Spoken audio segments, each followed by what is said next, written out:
remember the moment with a kind of slow-motion clarity. The sound of the splash still echoes in my ears if I close my eyes long enough. My son's hands shoved me hard between the shoulder blades, and before I could even gasp, the cold bite of river water swallowed me whole. I went under, lungs filling with panic, not air. My limbs flailed, heavy with shock, and above me, distorted through the water, I saw his outline on the bank. He didn't rush to help. He didn't even look worried. He just stood there, smirking, and called down to me, "That's where you belong, old man, in the river with the rest of the dead things." The words cut deeper than the water did.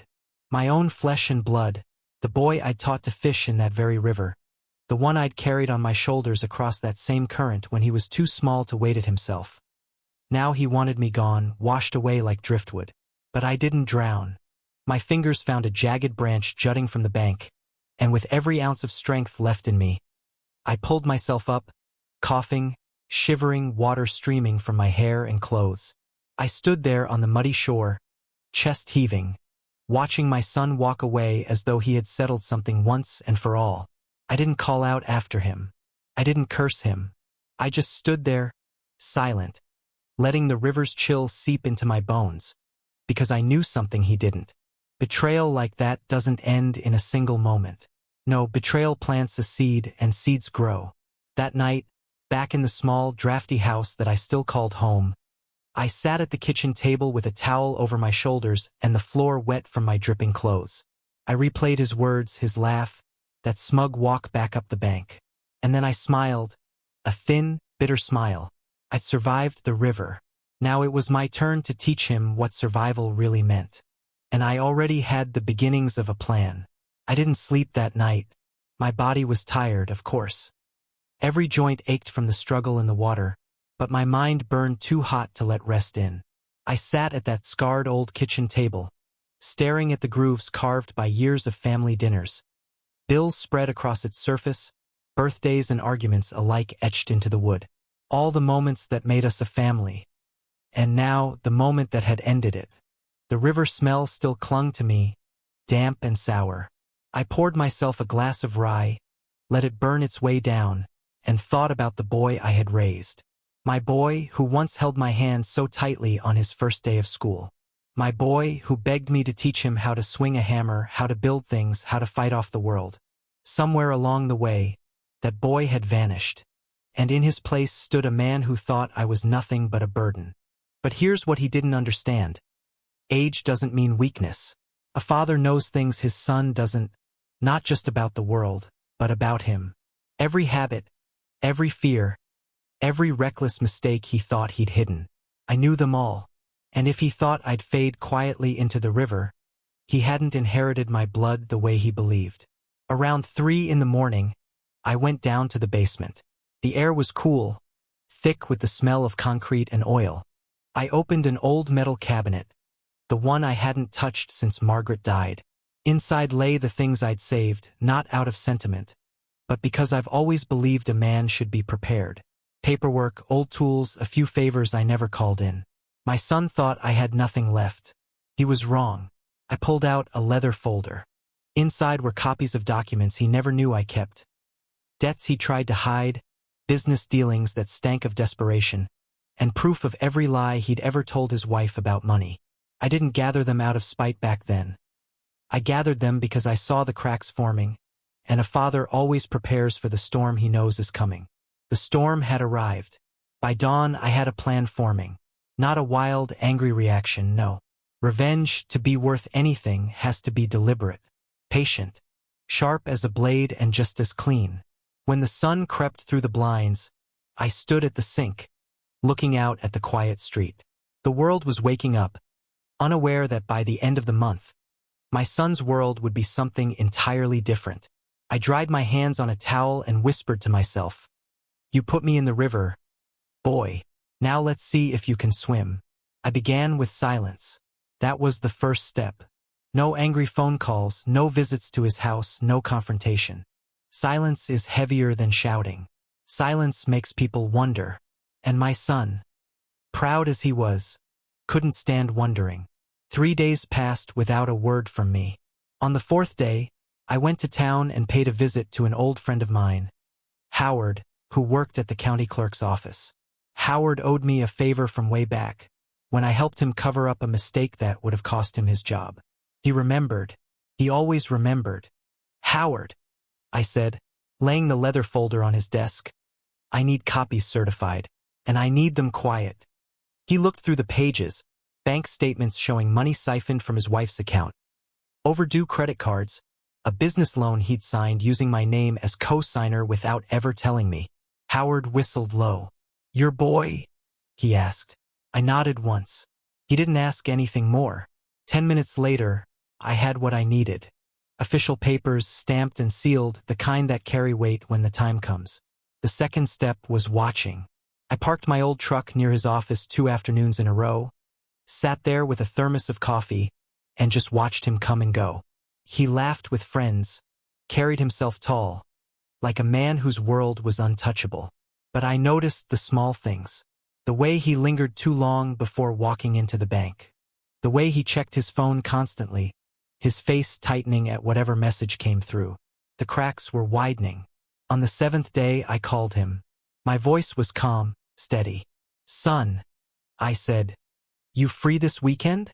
Thought maybe we could go down by the river again." There was a pause on his end.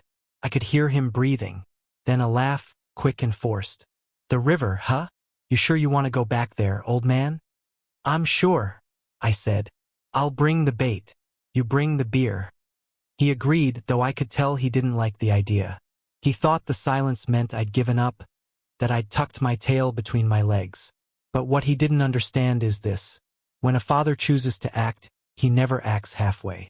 I hung up the phone, the plan already tightening like a snare around his ankles.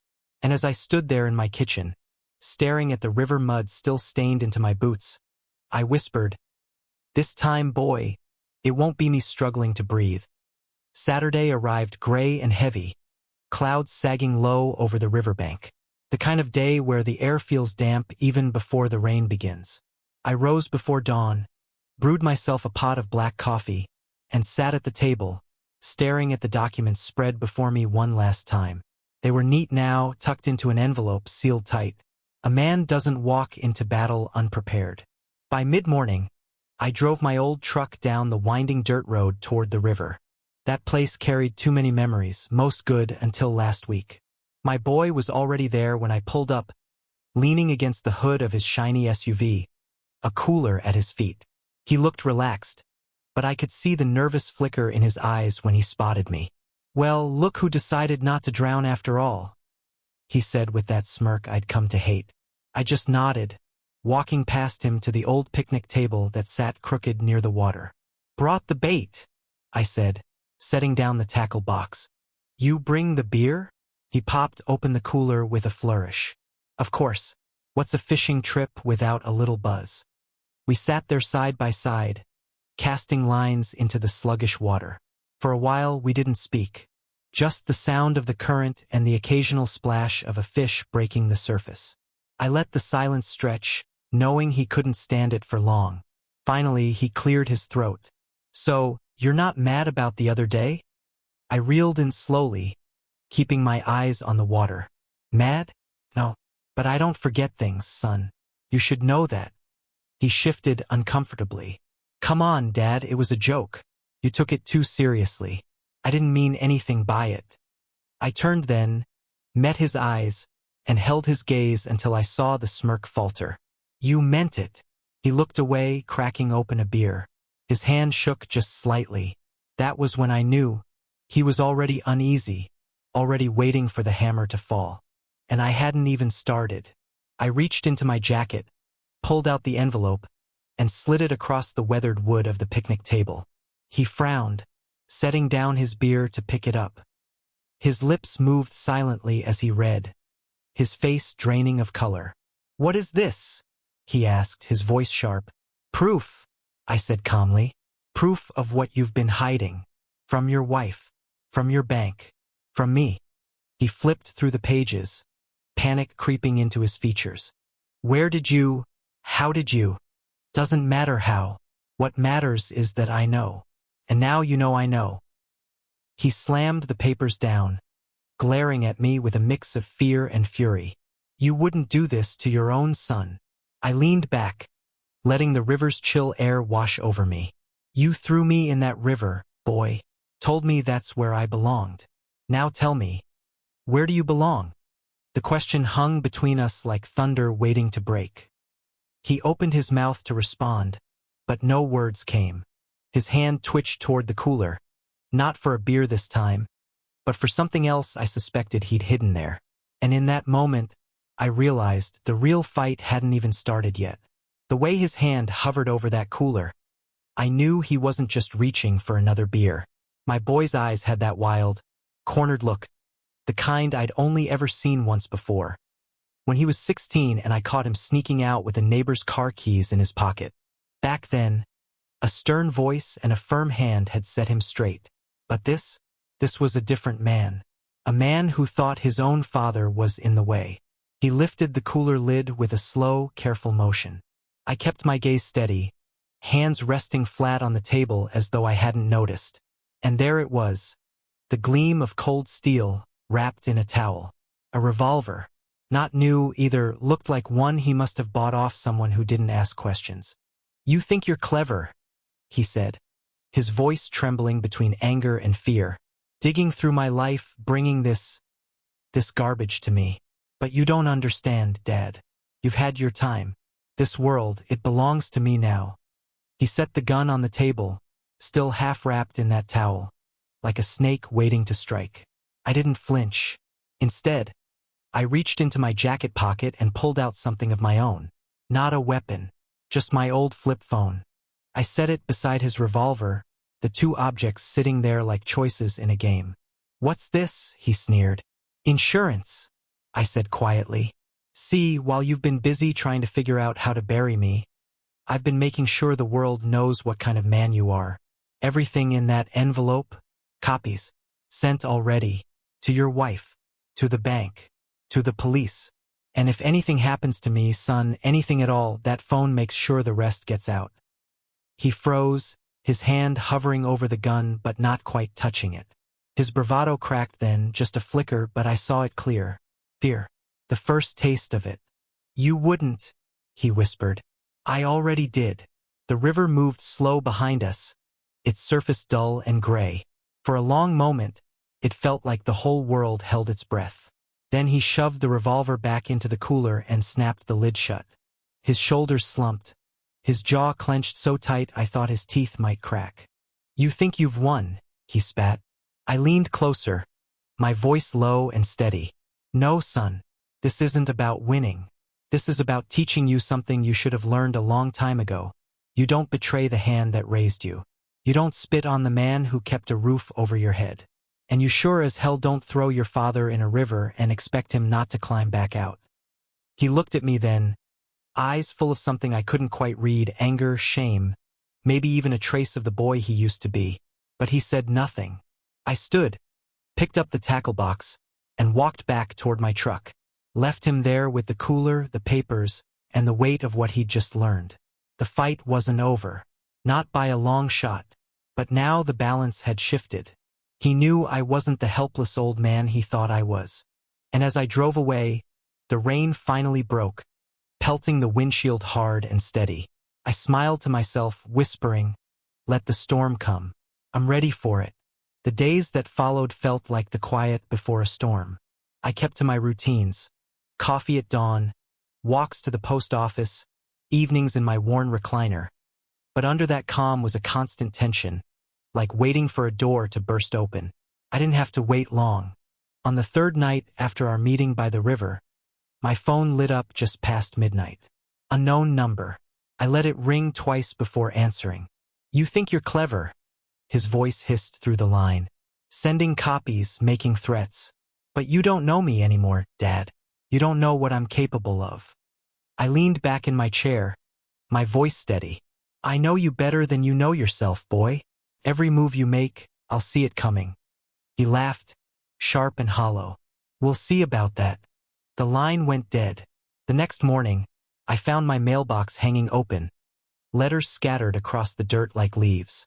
Somebody had gone through them. A warning plain as day. That was his first move, intimidation. He wanted me rattled. He wanted me to back down. Instead, I made my own move. I paid a visit to his wife, Anna.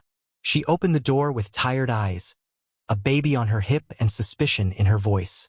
"What are you doing here?" I didn't waste words. I handed her an envelope, not the originals but copies of his debts, the gambling slips, the account transfers. She took them with a frown, glancing down at the papers, her lips moving as she read. Her face paled, then tightened with anger. "Is this real?" she whispered. "As real as the river," I said. She looked back up at me, the weight of betrayal settling in her expression. He told me we were fine. "That's what he told me too," I said softly, until the truth came out. She didn't invite me in, didn't need to.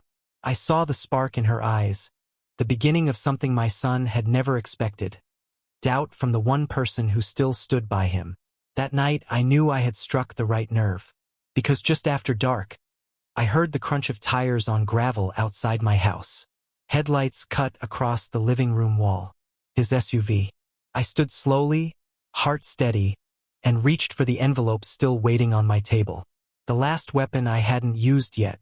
The knock on my door wasn't a knock at all. It was a pounding, wild and angry. My son's voice followed, raw with rage. "Open the damn door, old man. We're not done." And I knew this was the moment the river had been leading to all along.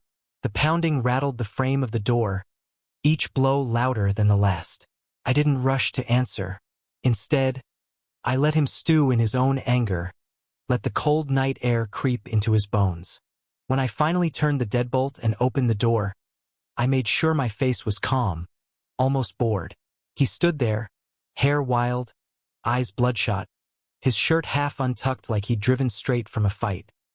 His fists were clenched, his chest heaving, but what struck me most was the look in his eyes. Desperation trying to masquerade as fury. "You ruined everything," he shouted, spittle flying. "Anna's talking about leaving me. The bank froze my damn account. Do you have any idea what you've done?" I stepped aside, gesturing toward the living room. "Come in, then. Let's talk like men, not fools screaming at the night." He stormed past me, shoulders brushing mine like he was trying to prove he was bigger. He planted himself in the middle of the room, pacing like a caged animal. "You're supposed to be my father," he spat. "You're supposed to help me, not tear me down." I closed the door slowly and leaned against it. "Help you? Son, I gave you everything: time, money, my name, my trust. And you repaid me by trying to drown me like a stray dog. That river washed away whatever pity I had left." He stopped pacing then, his hands trembling. For a second, his bravado cracked. "You think you can just take control of my life? Expose me? You don't get it. I've got nothing left to lose." That was the most dangerous kind of man. One with nothing left to cling to. I kept my voice steady. "You've still got choices. But every choice has a cost. You put me in the river and I climbed out stronger.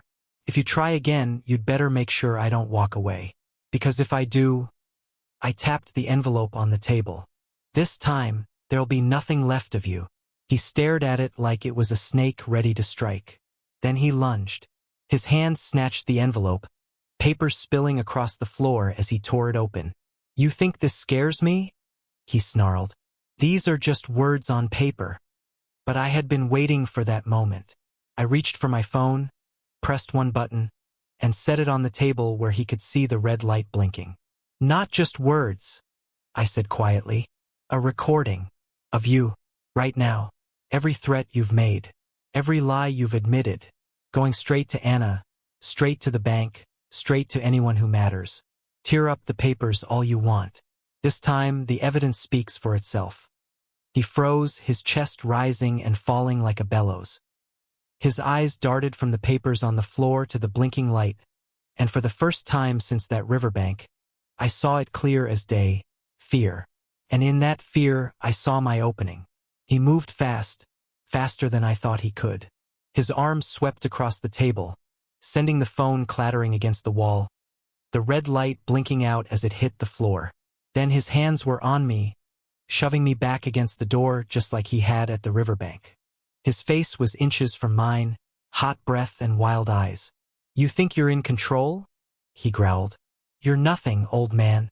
You've been nothing for years. You can't stop me." His forearm pressed against my throat, pinning me to the wood. My windpipe strained, my vision darkened at the edges, and still I didn't fight back right away. I let him believe he had me, let him pour out every ounce of rage he had stored. Because I knew something he didn't. This was my house, and I'd prepared for this moment. I slid my hand into the pocket of my jacket, found the small remote I'd tucked there earlier, and pressed the button. A soft click sounded from the corner of the room. He didn't notice, too consumed by his fury. "What's that?" he hissed, pressing harder. I forced a smile, even as my throat burned. "That is the sound of insurance." His eyes flicked toward the bookshelf just as a faint red light blinked back at him. "Camera." He froze. I'd installed it 2 nights ago, angled perfectly to catch the whole room. And now it was catching him with his hands around my neck, his voice spewing threats that no one could mistake. He stumbled back a step, face draining of color. "You!"